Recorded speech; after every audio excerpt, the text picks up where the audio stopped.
I am 48 years old, and I am sitting across from my boss, Carlton Pierce, as he slides a piece of paper across his polished mahogany desk. It is my performance review, and I have been with this digital marketing agency for 8 years. He is wearing that particular expression he gets when he thinks he is about to deliver devastating news, like a cat that has cornered a helpless mouse. "We are cutting your salary in half," he says, leaning back in his leather chair. "Take it or leave it." The number on that paper is so low it would barely cover my monthly rent. I look up at him and he is actually smirking. 8 years of 60-hour weeks, of saving his reputation countless times, of being the person every major client actually talks to while he takes credit for my hard work. 8 years, and this is what he thinks I am worth. "I understand," I say calmly. "When does this take effect?" His smirk widens. Immediately, I nod and fold the paper neatly. "Perfect timing," I tell him, and something flickers across his face because my reaction is not what he expected. Before I go deeper into what happened, could you please take a few seconds to tell me in the comments the location where you are currently tuning in? Because I want to know where my story is reaching people around the world. And also like, subscribe, and click the bell icon. Because what I am about to share with you is going to show you exactly how someone can think they hold all the power and discover they never had any at all. You see, what Carlton did not know as he sat there trying to humiliate me was that 3 weeks earlier I had gotten a call from Regina Voss. Regina runs the most successful marketing firm in our city, and she had been watching my work for years. Not Carlton's work, mind, because everyone in this industry knows who actually delivers results, even when someone else's name is on the front door. "Julian," Regina had said during our coffee meeting, "I want to offer you something different. Not just a job, but a partnership. I am expanding, and I need someone who understands that business is built on relationships, not ego." I had not given her an answer that day. I told her I needed time to think. But sitting there watching Carlton destroy 8 years of loyalty with a single piece of paper, Regina's offer suddenly felt like the universe aligning perfectly. "You have to understand something about Carlton Pierce. He inherited this company from his father 12 years ago. He has never worked a day in client services, never had to charm a difficult customer, or stay up all night fixing someone else's mistake. He is one of those men who thinks showing up and having his name on the building automatically makes him indispensable. What he never realized is that for the past 4 years, I have been running his entire operation. Not officially, of course. Officially, I am a senior manager of digital marketing, but practically every major decision flows through me first. Every crisis gets resolved by me before it reaches his radar. Every client relationship exists because I built it, brick by brick, conversation by conversation. Take our biggest account, Harrington Industries. Their chief executive officer, Diana Harrington, thinks she has a direct line to the company owner because that is how I set it up. When she calls with an urgent problem, she asks for me by name. When she is happy with our work, she sends thank you notes addressed to me personally. Carlton gets copied on emails, sure, but Diana and I are the ones who actually solve problems together. Or consider Glover Tech, our second largest client. I have been their point person for 4 years. I know the founder's daughter just started college. I remember his wife's chemotherapy schedule. I send congratulations when their quarterly numbers exceed expectations. Carlton shows up to the annual dinner and makes small talk, but Niles Glover calls me when he needs real advice. This pattern repeats across our entire client base. We have 23 major accounts, and every single relationship runs through me. Not because I am some master manipulator, but because I actually care about their success. I remember details. I follow up on concerns. I deliver what I promise when I promise it. But here is what really made Carlton vulnerable and what he never saw coming. The suppliers and vendors who keep his business running also work primarily with me. When we need printing done quickly, I call Roland at Pinnacle Graphics directly. When we need last-minute catering for a client event, Sylvia at Apex Foods knows my voice. When our computers break down, Donald from BiteSecure asks for me specifically, because he knows I will explain the problem clearly and treat his technicians with respect. These are not just business relationships. They are human connections built over years of consistent, respectful interaction. while Carlton was playing golf and attending networking events where he would hand out business cards to people who would forget him within a week. I was building a foundation of genuine professional relationships based on competence and mutual respect. Even his employees gravitate toward me. When someone is confused about a project, they come to my office. When there is a conflict between departments, they ask if I can mediate. When people are thinking about leaving, they confide in me first, not because I positioned myself as some alternative authority figure, but because I actually listen and help solve problems instead of just delegating them to someone else. The week after my conversation with Regina, I started paying closer attention to exactly how much of Carlton's business depended on me personally. It was staggering. I was copied on probably 90% of important emails. My phone number was the one most clients had saved. My relationships were the ones that generated repeat business and referrals. I realized that Carlton had made a classic mistake. He had built a business where he was the visible figurehead, but I was the actual foundation. Remove me, and everything else would have nothing to stand on. So when he slid that salary cut across his desk with such obvious satisfaction, when he looked at me like I was some disposable employee who should be grateful for whatever scraps he threw my way, I knew exactly what I was going to do. Perfect timing, I had said, and I meant it. I stood up from his office that day and walked directly to my desk. I opened my computer and typed out a brief, professional email to Regina Voss. I accept your partnership offer. When would you like me to start? Her response came back within 20 minutes. How about Monday? It was Thursday. That afternoon, I submitted my formal resignation to Human Resources. 2 weeks' notice as required by my contract. Professional, courteous, giving him time to transition my responsibilities to someone else.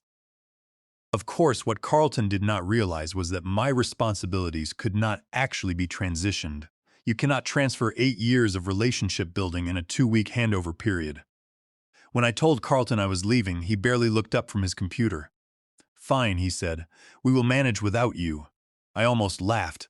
Instead, I spent my remaining 2 weeks being the most helpful departing employee in corporate history. I documented every project I was working on. I created detailed client profiles with contact information and history. I wrote comprehensive guides for managing vendor relationships. I organized my files meticulously and left clear instructions for whoever would take over my accounts. What I did not do was transfer the actual relationships themselves because you cannot transfer trust. You cannot document the fact that Diana Harrington calls me when she is frustrated because she knows I will actually listen and find solutions. You cannot write a manual explaining that Niles Glover trusts my judgment because I have never steered him wrong. You cannot hand over the respect I have earned from suppliers who know that when I promise something, it happens. On my last day, I cleaned out my desk while Carlton was in a meeting. I took my personal items, my professional credentials, and a few plants I had brought to brighten up my workspace. I left behind all the company property, all the client files, and all the business records. I was not stealing anything. I was just no longer available to be the invisible infrastructure holding everything together. I shook hands with my colleagues, hugged a few of the people I had worked closely with, and walked out at exactly 5 o'clock on Friday afternoon. Monday morning, I started my new position as Regina's partner at Voss Associates. We had restructured the partnership so I would have equity and decision-making authority from day one. My new office had windows that actually opened, a coffee machine that worked, and a partner who valued competence over ego. By Tuesday, my old phone number was disconnected, forwarded to a generic company voicemail. By Wednesday, things at Carlton's company started getting interesting. Diana Harrington called the main office looking for me.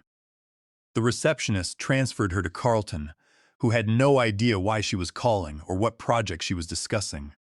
Diana hung up confused and called Niles Glover to ask if he knew what was going on. Niles called the office Thursday morning with a question about an upcoming campaign launch. Carlton took the call personally, trying to sound knowledgeable, but it became obvious within 5 minutes that he did not understand the details of his own company's project. Niles asked to speak with someone who was actually familiar with his account. There was not anyone left who understood the complex campaign architecture. By Friday of that first week, 3 more major clients had called with questions or concerns and received similarly unhelpful responses. 2 vendors called about late payments that I would normally have processed. The IT support company showed up for a scheduled maintenance visit that Carlton had forgotten was happening. I know all this because people started calling me directly, not to complain about Carlton exactly, but to ask if I knew what was happening. Diana Harrington tracked down my new number through a mutual contact and called to congratulate me on my new position. During that conversation, she mentioned how strange it was that my old company suddenly seemed so disorganized. It is like they forgot how to do business, she said. Nobody there seems to know what is going on anymore. I listened sympathetically, but did not offer any explanations. What was I supposed to say? That Carlton had spent 8 years taking credit for work he could not actually do himself. The second week was when the real problems started. One of their biggest suppliers, the printing company I had worked with for years, called about an overdue payment. Carlton apparently got defensive and rude, suggesting they should be more patient about money. Roland, the owner of Pinnacle Graphics, called me that afternoon. Julian, I do not know what is happening over there, but that is not how we are used to being treated. If this is how they want to do business going forward, we might need to reconsider our relationship. I maintain my professional boundaries. That sounds like a conversation you should have with them directly, Roland. I am not involved with their business anymore.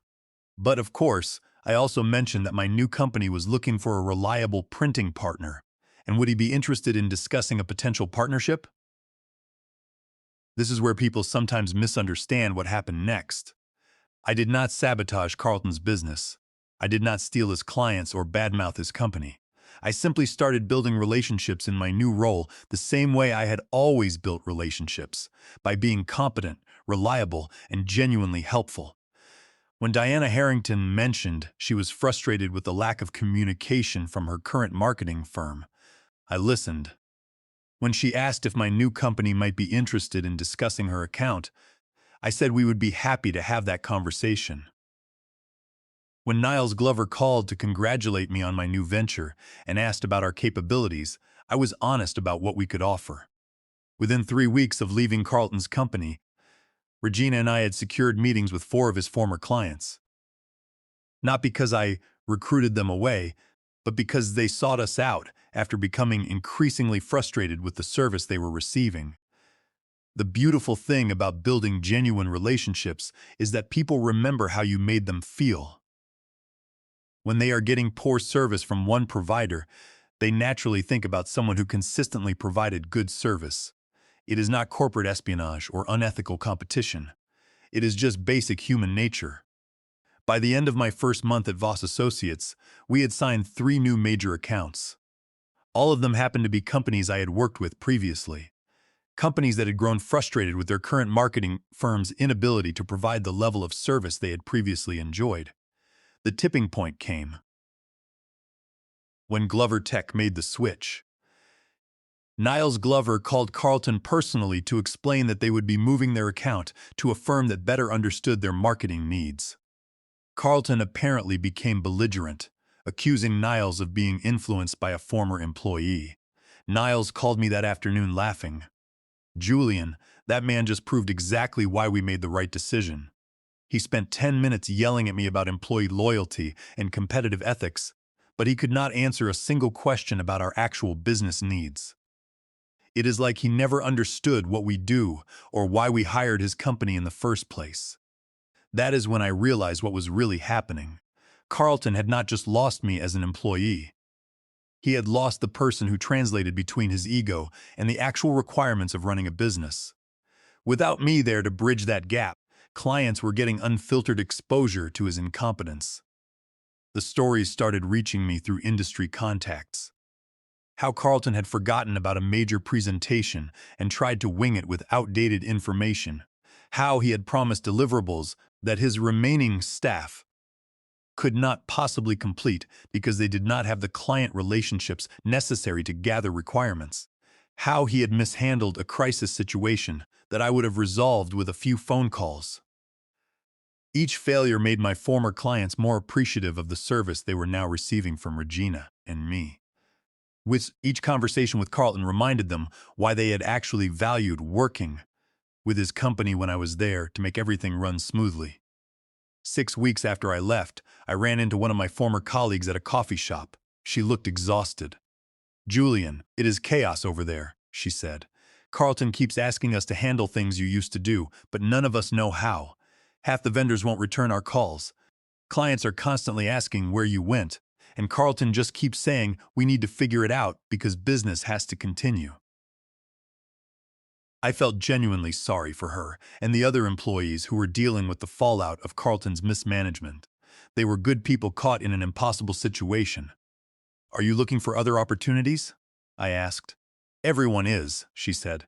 "But Carlton has started making threats about non-compete clauses and legal action if anyone else leaves." That is when I knew he was truly panicking. Empty legal threats are what incompetent managers resort to when they realize they have lost control of a situation they never actually understood. Regina and I started getting calls from talented people at his company. Not because I was recruiting them, but because word had spread about our growing success and positive work environment. When people are trapped in a failing situation, they naturally gravitate toward opportunities that look more stable and rewarding. We hired 3 of Carlton's former employees over the next month. All of them had given proper notice. All of them had been released from any legitimate contractual obligations, and all of them were eager to work somewhere their skills would be valued rather than taken for granted.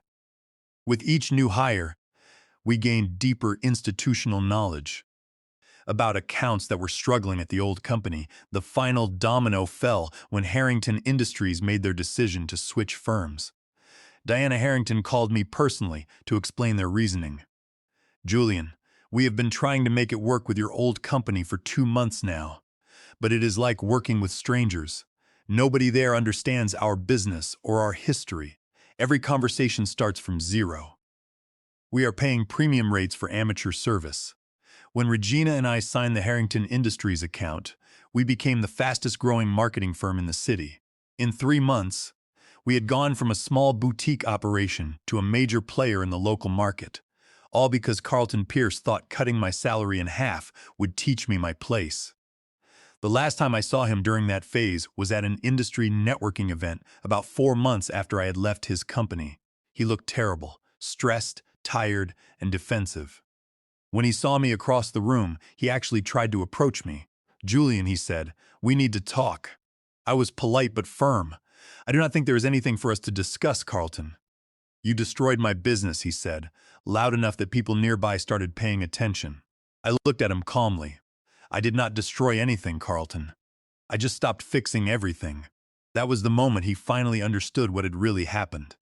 I could see it in his face. For 8 years, he had been running a company where his most important function was staying out of my way while I made everything work. When he drove me away, he lost the only person who had been preventing his incompetence from becoming visible to his clients. He did not lose his business because I sabotaged it. He lost it because he had never actually been running it. The room around us had gone quiet. Other professionals in our industry were listening to a conversation that perfectly illustrated why some businesses succeed and others fail. It had nothing to do with revenge or corporate warfare. It had everything to do with understanding that sustainable success comes from genuine competence and authentic relationships, not from titles and ego and the illusion of power. 2 weeks after that confrontation, Carlton decided to double down on his anger. I received a formal summons. Carlton Pierce and Pierce Marketing Group were suing me and Voss Associates in state court. The lawsuit demanded $3 million in damages, alleging that I had violated a strict non-compete covenant, breached my duty of loyalty, and stolen proprietary client databases to systematically destroy his business. He had also filed for an emergency temporary restraining order to prevent me from working with any of his current or former clients. It was a massive, aggressive legal assault designed to crush our new agency before we could solidify our position. Regina and I immediately met with our corporate counsel, Silas Crane. Silas was a sharp, seasoned attorney who specialized in business litigation. He looked over the complaint and the attached documents. Carlton had submitted a copy of an employment agreement allegedly signed by me 2 years ago. The document contained an incredibly restrictive non-compete clause that barred me from working with any clients of Pierce Marketing Group for 3 years after my departure. "Julian," Silas asked, looking at me over his glasses, "did you sign this?" I shook my head. "No, Silas. I signed a standard employment contract when I was hired 8 years ago, which had no non-compete clause. 2 years ago, Carlton asked me to sign a revised agreement with a non-compete, but I refused. I told him I would not sign away my future without significant equity. We argued about it, and he eventually dropped the matter. I never signed it." Silas leaned forward. "Then we need to look at this signature." He brought in a forensic document examiner named Albert Thorne. Albert Thorne was a renowned handwriting expert and digital forensics specialist. Albert spent 3 days analyzing the original physical copy and the digital PDF file Carlton's attorneys had submitted. The results were clear and devastating. Albert discovered that the signature on the document was a high-resolution, cut-and-paste digital forgery. Carlton had extracted my signature from a digital copy of an expense report I had submitted 3 years ago and overlaid it onto the signature line of the fake employment agreement. The forensic analysis of the PDF metadata revealed that the document was created and compiled just 10 days after I resigned, and backdated by 2 years. Silas smiled when he read the report. "Julian, under state law, specifically Section 470 of the Penal Code, forgery is a serious offense, and any contract containing a forged signature is void ab initio. It means the contract is void from the beginning and has no legal validity whatsoever. But we are not just going to defend ourselves. We are going to counterattack." Silas explained that while Carlton was accusing me of stealing intellectual property, Carlton's agency was still actively using a proprietary digital marketing framework that I had developed independently before I ever joined his firm. I had registered this framework with the United States Copyright Office under Title 17, United States Code, Section 106. I had only granted Carlton a temporary, non-exclusive license to use it while I was employed there. Now that I was gone, his continued use of my framework for his remaining clients constituted copyright infringement. We filed our response as countersuit. We attached Albert Thorne's forensic report proving the signature was forged, and we filed for federal copyright infringement, demanding statutory damages for every day Carlton's firm had used my framework since my departure. We also filed a claim for fraud and abuse of process. Silas presented our evidence to the judge at the hearing for the temporary restraining order. When the judge saw the forensic report showing the forged signature and the backdated metadata, she was furious. She denied Carlton's request for a restraining order on the spot. Furthermore, she warned Carlton's lawyers that submitting forged documents to a court was a criminal matter that could lead to disbarment and prosecution. Carlton sat at the plaintiff's tables, his face draining of all color as his own attorneys whispered frantically to him. The legal trap he had tried to spring on me had snapped shut on his own neck. He had entered the courtroom expecting to crush me, but walked out realizing he was facing ruin. The fallout from our legal counterstrike was swift and absolute.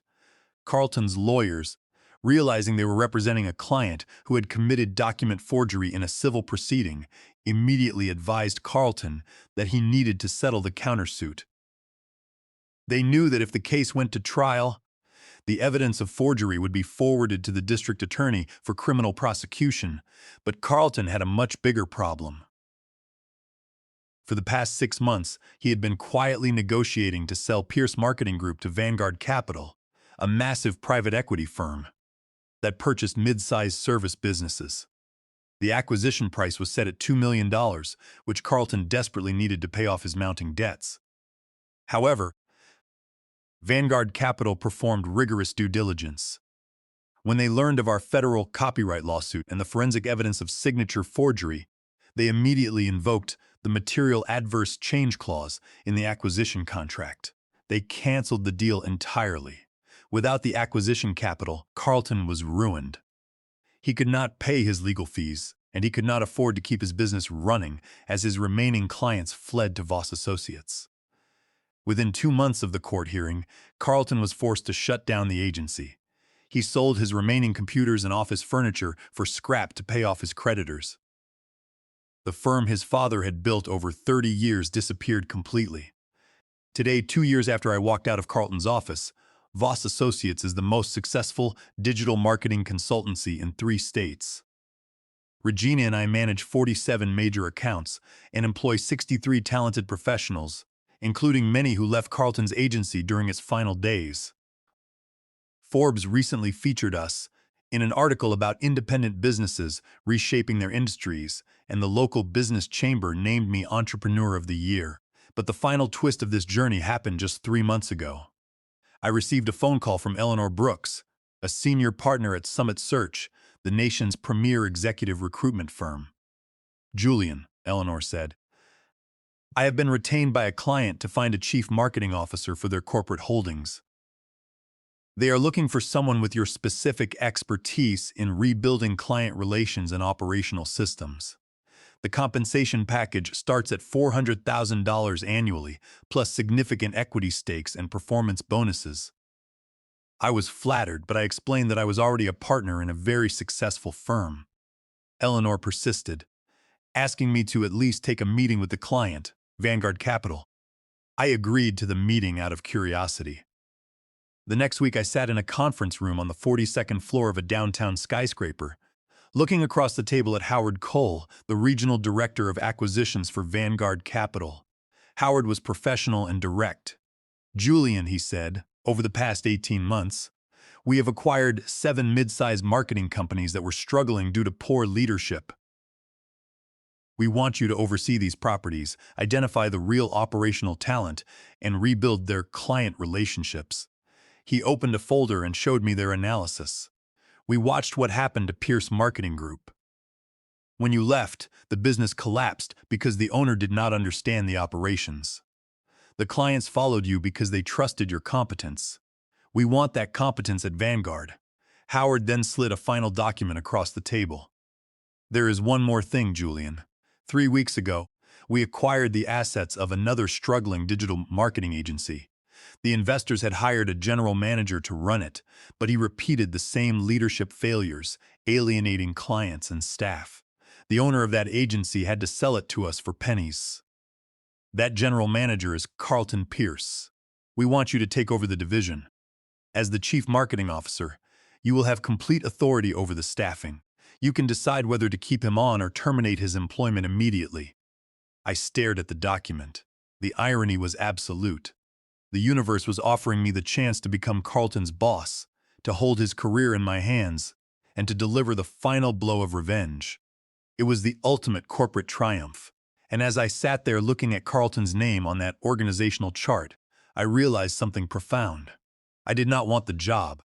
I did not want to spend my days managing Carlton's failures or playing the role of his executioner.